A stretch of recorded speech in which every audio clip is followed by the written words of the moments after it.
Hello friends, இன்றைக்கி நம்ம என்ன பார்க்க போகிறோம் அப்படின்னா அக்டோபர் 28 வந்த இந்த எடிட்டோரியல் ஹிந்து நியூஸ் பேப்பரில் அந்த எடிட்டோரியலில் ஏ கிரெடிபிள் ப்ராப் அப்படின்னு ஒரு ஹெட்லைனில் வந்திருக்க நியூஸ் என்ன அப்படின்னு சொல்லிட்டு தமிழில் வந்து அதோட கதையை நம்ம வந்து பார்க்க போகிறோம். ஸோ அதில் என்ன சொல்லியிருக்காங்கன்னு ஒரு அவுட்லைனில் சொல்லணும் அப்படின்னா, பிகாசஸ் ஆஃப் ஸ்பைவேர் அப்படின்னு சொல்லிட்டு இஸ்ரேல் நாட்டை சேர்ந்த ஒரு ஸ்பைவேர் இருக்காங்க. அவங்க வந்து ஒரு என்ஜிஓ மாதிரி, அவங்க வந்து ஒரு ஸ்பைவேர். அவங்க வந்து இப்போ ரீசெண்டாக கொஞ்சம் நாளைக்கு முன்னாடி வந்து அவங்க வந்து யார் யாரெல்லாம் கண்காணிக்கிறாங்க அப்படின்னு சொல்லிட்டு ஒரு 5000 நம்பர், ஒரு 50,000 நம்பர் வந்து அந்த ஒரு லிஸ்ட்டு வந்து லீக் அவுட் ஆகிடுச்சு. அதில் வந்து இந்தியாவை சேர்ந்த நம்ம இன்ஃபர்மேஷன் ப்ராட்காஸ்டிங் மினிஸ்டர், அதுக்கப்புறம் மிஸ்டர் ராகுல் காந்தி சார் இருக்கார்ல, அவங்களோட நம்பர்லாம் வந்து அதில் இருக்குது அப்படின்னு சொல்லிட்டு அந்த நியூஸில் வந்து வெளியே இருந்தது. ஸோ அதுக்கு நம்ம சென்டர் வந்து என்னென்ன ஆக்ஷன் வந்து எடுத்தாங்க, அதுக்கு வந்து சென்டர் என்னென்ன ஆக்ஷன் எடுத்தாங்க, அதோட ரிசல்ட் என்ன அப்படிங்கிறது வந்து நம்ம சுப்ரீம் கோர்ட் வந்து இப்போ சொல்லியிருக்காங்க. ஸோ அதோட நியூஸை தான் வந்து இன்றைக்கி எஸ் கிரெடிபிள் ப்ராப் அப்படிங்கிற ஹெட்லைனில் நம்ம ஹிந்தி எடிட்டோரியலில் சொல்லியிருக்காங்க. ஸோ நம்ம நியூஸ் என்ன சொல்லியிருக்காங்க அப்படின்னு சொல்லிட்டு ஸ்டார்ட் பண்ணுவோம். ஃபஸ்ட்டு நம்ம ஒரு பேராகிராஃபை படிப்போம், அதோட தமிழ் மீனிங் என்னென்னு தெரிஞ்சுப்போம். அதுக்கப்புறம் வந்து இன்னொரு பேராகிராஃபை படிப்போம். ஸோ இந்த தமிழ் மீனிங் தெரிஞ்சுட்டு திரும்ப நம்ம அந்த நியூஸ் பேப்பர் படிக்கும்போது இந்த அவுட்லைன் உங்களுக்கு தெரிஞ்சிருக்கிறதுனால அந்த நியூஸ் பேப்பர் படிக்கும்போது என்ன சொல்ல வராங்க அப்படின்னு சொல்லிட்டு நமக்கு புரியும். ஸோ ஃபஸ்ட்டு இன்றைக்கி நம்ம எப்பவும் காலையில் வந்து அதை என்ன நியூஸ் சொல்லியிருக்காங்க அப்படின்னு சொல்லிட்டு தமிழில் பார்ப்போம். ஈவினிங் வந்து அந்த பேராகிராஃபில் என்ன இருக்குது, வெக்காபுலரி என்னென்ன இருக்குதுன்னு சொல்லிட்டு புதுசாக என்னென்ன வெக்காபுலரி இருக்குது அப்படின்னு சொல்லிட்டு நம்ம ஈவினிங் வந்து டெய்லி ஒரு 10 to 15 வெக்காபுலரி வந்து நம்ம பார்க்கலாம். ஃபஸ்ட்டு நம்மளோட அந்த நியூஸோட ஹெட்லைன் என்ன சொல்லியிருக்காங்க அப்படின்னா, a credible probe on Supreme Court verdict on Pegasus row அப்படின்னு சொல்லிட்டு தான் அதான் வந்து நம்மளோட ஹெட்லைனாக வந்து சொல்லியிருக்காங்க.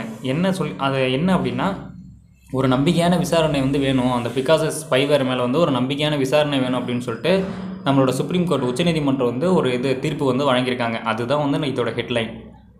அதோட தீம் என்ன, மெயினான சப்ஜெக்ட் என்ன அப்படின்னா, the centre must fully cooperate with the enquiry institute by the Supreme Court on spyware use. என்ன சொல்கிறாங்க அப்படின்னா, ஸ்பைவேர் யூஸை குறித்து நம்ம சுப்ரீம் கோர்ட் போட்டிருக்க அந்த விசாரணைக்கு வந்து நம்ம சென்ட்ரு, அதாவது மத்திய கவர்மெண்ட் வந்து முழுமையான ஒத்துழைப்பு வந்து எங்களுக்கு கொடுக்கணும் அப்படின்னு சொல்லிட்டு சொல்லியிருக்காங்க.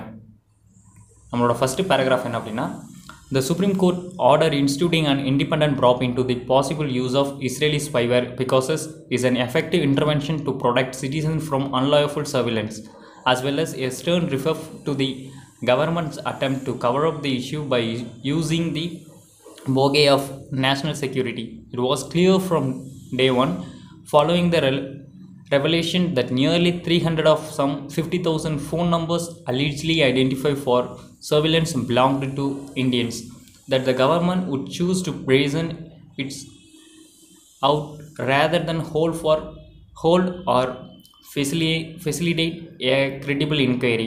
Ultimately, its tactic of sticking to a blanket denial of any wrongdoing without acknowledging whether or not the spyware was available to government agencies failed.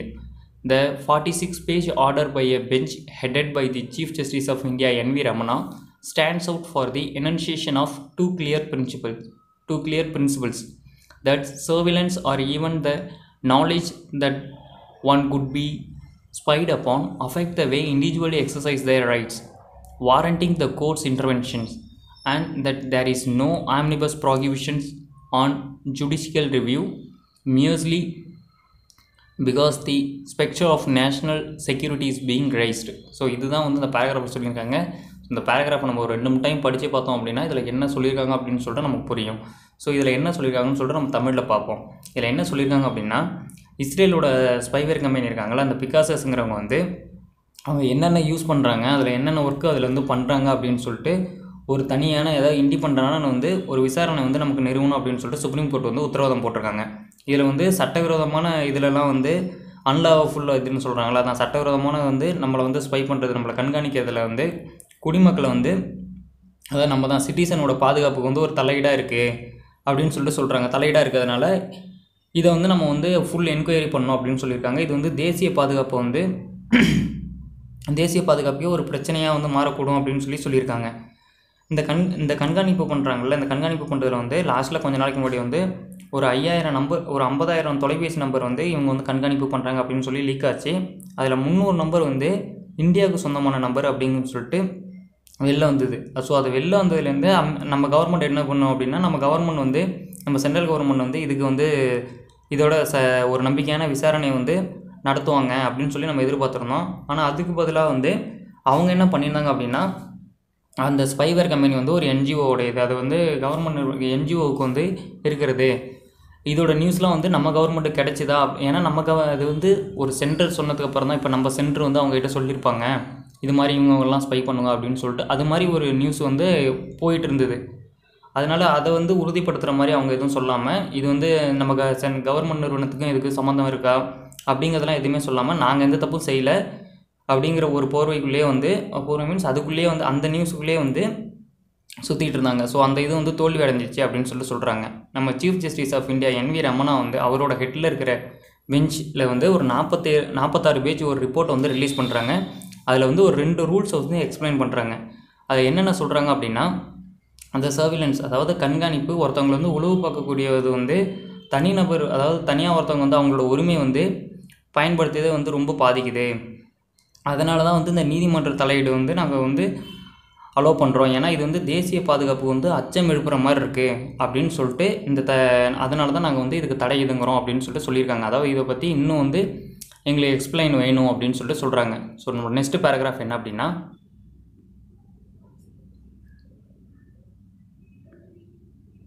நம்மளோட அடுத்த பேராகிராஃபில் என்ன சொல்கிறாங்க அப்படின்னா, the court deemed unacceptable the government refusal to shed any light on a controversy that involves possible violation of citizens' rights and made it clear that national security consideration cannot be used by the state to get a free pass. The court has approached the issue as one that raises any Orwellian concerns, recognizing that intrusive surveillance not only violates the right to privacy but also has a chilling effect on the freedom of the press. When damning revelations emerged that many phones of activists and even doctors and court staffs were target of military grade spyware designed not only to grab data but also take control of the device. The government ought to have responded as some nation did, with alarm and alacrity. Instead, it resorted to a bad claim that illegal surveillance is not possible in India, and that the disclosure of whether or not a particular software suite was used by its agencies would compromise national security. The court is right in making its plan that any such concern or claim of immunity ought to have been substantiated of affidavit. So இந்த பேராகிராஃபில் நமக்கு என்ன சொல்கிறாங்க அப்படின்னா, அதாவது வந்து தனியாக வந்து ஒரு குடிமக்களோட உரிமையை மீறுறது, அதாவது இதில் வந்து குடிமக்களோட உரிமையை மீறுற மாதிரி தானே சொல்கிறாங்க. ஏன்னா அவங்கள ஸ்பை பண்ணுறது வந்து அவங்களுக்கே வந்து ஒரு பாதுகாப்பு இல்லாத மாதிரி இருக்கும். ஸோ அது மாதிரி உரிமை மீறல் இதுக்கெலாம் வந்து அதை பற்றி எந்த ஒரு இதுவுமே வந்து நம்ம கவர்மெண்ட் வந்து அதை பற்றி எதுவுமே ஏற்றுக்க முடியாது அப்படின்னு சொல்லிட்டு எந்த ஒரு இதுவுமே சொல்லாமல், அதை பற்றி எந்த ஒரு இதுவுமே அதோட கருத்தை வந்து எந்த ஒரு இதுவுமே அப்படின்னு சொல்லிட்டு சொல்லியிருக்காங்க. அது மட்டும் இல்லாமல் இப்போ வந்து ரொம்ப இன்க்ரீஸ் ஆகிட்டு வந்துட்டுருக்கு. அந்த ஸ்பை பண்ணுற இது வந்து ரொம்ப இப்போ இன்க்ரீஸ் ஆகிட்டுருக்கு. அது வந்து தனி மனித உரிமை வந்து ரொம்ப மீறுற மாதிரி இருக்குது. அது மட்டும் இல்லாமல் பத்திரிகை சுதந்திரத்தை வந்து எஃபெக்ட் பண்ணுற மாதிரியும் இது வந்து இருக்குது. அதான் ஓவரால் கன்சர்னாக இது ரொம்ப வந்து கவலை எழுப்பும் விதமாக இருக்குது அப்படின்னு சொல்லியிருக்காங்க. இதில் யாரெல்லாம் இது இருக்காங்க அப்படின்னா, ஒரு சில ப்ரெஸ்ஸில் இருக்கவங்க, அது மாதிரி வந்து கவர்மெண்ட் அஃபீஷியலில் இருக்கிறவங்க, ஒரு சில டாக்டர்ஸ், அதுக்கப்புறம் லா மேக்கர்ஸ், அது மாதிரி அவங்களுடைய இதில் இருக்கிற சம் ஆர்மி டீட்டெயில்ஸ்லாம் வந்து ஸ்பை பண்ணப்படுது அப்படின்னு சொல்கிறாங்க. அவங்களோட அந்த டேட்டா மட்டுமே இதாகப்படல, அவங்களோட மொத்த டிவைஸுமே வந்து அவங்க வந்து கண்ட்ரோலில் எடுத்துக்கிறாங்க அப்படின்னு சொல்லியிருக்காங்க. இந்த நியூஸ் வந்து ஃபஸ்ட்டு வெளில வந்தப்போ வந்து பல நாடு வந்து அவங்களோட சைட்லேருந்து இதுக்கு என்ன சொல்யூஷன் கொடுக்குமோ இந்த தடை பண்ணுறது அப்படின்னு சொல்லிட்டு அதுக்கான இதெல்லாம் வந்து எடுத்தாங்க. ஆனால் இந்தியா வந்து அது மாதிரி எந்த ஒரு இதுவுமே வந்து எடுக்கலை. நம்ம கவர்மெண்ட் வந்து அதே மாதிரி பதில் அளிக்கணும், ஆனால் எந்த ஒரு இதுவுமே வந்து அவங்க வந்து பண்ணலை அப்படின்னு சொல்கிறாங்க. அதுக்கு பதிலாக அவங்க என்ன சொன்னாங்க அப்படின்னா, இந்தியாவில் வந்து அது மாதிரி இதுக்கெலாம் வந்து அதுக்கு சட்டவிரோதமான கண்காணிப்பு இதுக்கெலாம் வந்து சாத்தியமே இல்லை அப்படின்னு சொல்லிட்டு நமக்கு சென்ட்ரல் கவர்மெண்ட் மூலிமா வந்து நமக்கு இது கொடுத்துருந்தாங்க, எக்ஸ்ப்ளனேஷன் கொடுத்துருந்தாங்க. இந்தியாவில் வந்து சட்டவிரோதமான கண்காணிப்பு இதுக்கு வந்து சாத்தியமில்லை, அதனால் யாருமே பயப்பட தேவையில்லை அப்படின்னு சொல்லியிருந்தாங்க. அந்த பிகாசஸ் வந்து ஒரு என்ஜிஓ வந்து பயன்படுத்தா இல்லையா, இல்லை அதோட நியூஸ் வந்து வேறு யாராவது கேட்குறாங்களா அப்படிங்கிறத வந்து வெளிப்படுத்தாமல் அதை அப்படியே முடிச்சிட்டாங்க. இது வந்து இந்தியாவுக்கும் இதுக்கு வந்து எந்த சம்மந்தமும் கிடையாது, நம்மளோட இதை வந்து அவ்வளோ சீக்கிரம் யாரும் பண்ண முடியாது அப்படின்னு சொல்லிட்டு அந்த நியூஸோடு முடிச்சிட்டாங்க. அடுத்து நம்மளோட பேராகிராஃபில் என்ன சொல்கிறாங்க அப்படின்னா,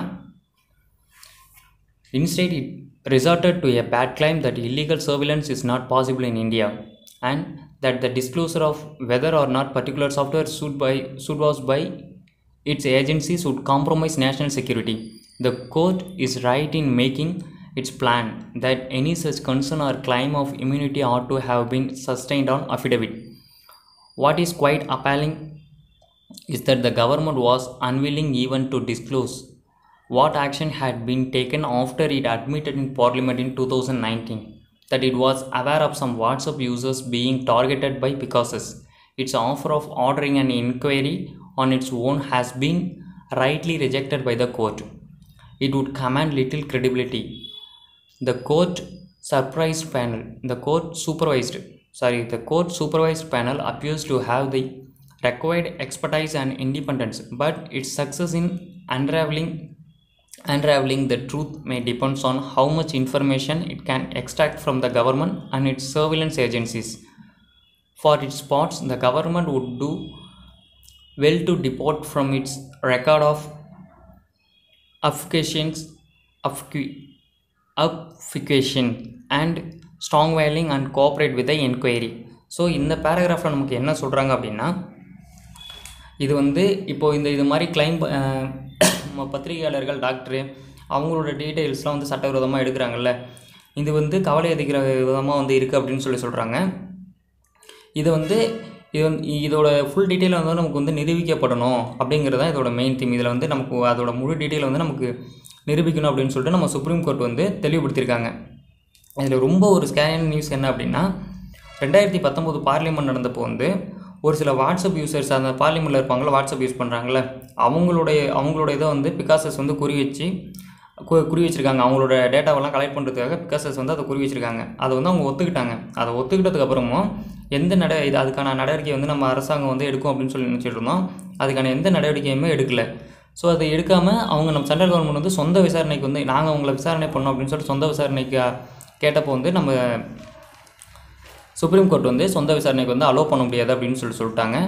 இப்போ நீதிமன்றம் நம்ம சுப்ரீம் கோர்ட்டே வந்து தனியாக ஒரு குழு அமைச்சு அவங்கக்கிட்ட அவங்கள என்னென்னலாம் பண்ணுறாங்க, யாரெல்லாம் இதில் வந்து லிங்கில் இருக்காங்க அப்படின்னு சொல்லிட்டு அதை மேற்பார்வையிடுறதுக்காக ஒரு குழு வந்து அமைச்சிருக்காங்க. அவங்களுக்கு வந்து தேவையான ஃப்ரீடம், அவங்களுக்கு தேவையான எல்லா பவருமே கிடைக்கும் அப்படிங்கிற மாதிரி தான் இப்போ வந்து தெரியுது. ஆனால் வந்து உண்மையை வெளில கொண்டு வரணும் அப்படின்னா அது மட்டும் பார்த்தாது, நம்ம கவர்மெண்ட்டு மற்றும் அதுக்கு அந்த என்ஜிஓ கூட இருக்காங்கள்ல, அவங்களோட ஸ்பான்சர்ஸ், அந்த கண்காணிப்பு நிறுவனத்தோட கூட இருக்காங்கள்ல, அவங்கக்கிட்டேருந்து எவ்வளோ நியூஸ்லாம் நம்ம கலெக்ட் பண்ணுறோமோ அதை பொறுத்து தான் வந்து நமக்கு இந்த உண்மை தெரியும் அப்படின்னு சொல்கிறாங்க.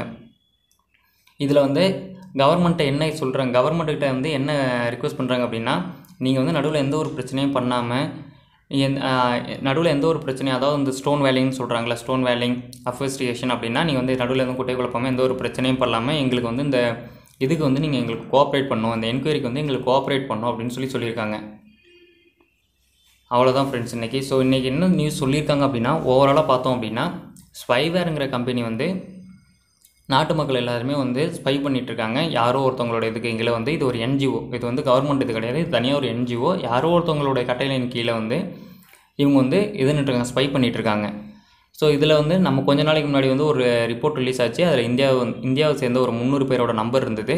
இதில் வந்து என்ன சொன்னாங்க அப்படின்னா, இப்போ சென்ட்ரல் கவர்மெண்ட் சொல்லாமல் இவங்க வேறு யாரும் இவங்க பண்ண மாட்டாங்க, ஏன்னா இவங்களுக்கு இது வந்து யூஸ் இல்லை அப்படின்னு சொல்லும்போது சென்ட்ரல் கவர்மெண்ட் வந்து நாங்கள் அது மாதிரி பண்ணல, இப்போ இந்தியாவில் வந்து அது மாதிரி ஸ்பை பண்ணுறதுக்கான வாய்ப்பே இல்லை அப்படின்னு சொல்லிட்டு டேரெக்டாக ஒரே இதாக பேசிட்டுன்ட்டாங்க. அதுக்காக நம்ம சுப்ரீம் கோர்ட் வந்து என்னென்ன ஆக்ஷன் எடுக்க போகிறாங்க அப்படிங்கிறது தான் இந்த நியூஸோட டீட்டெயில். ஸோ ஈவினிங் வந்து இன்றைக்கி இந்த பேராகிராஃபில் வந்த புது வெக்காபுலரி நம்ம பார்க்கலாம். தேங்க்யூ.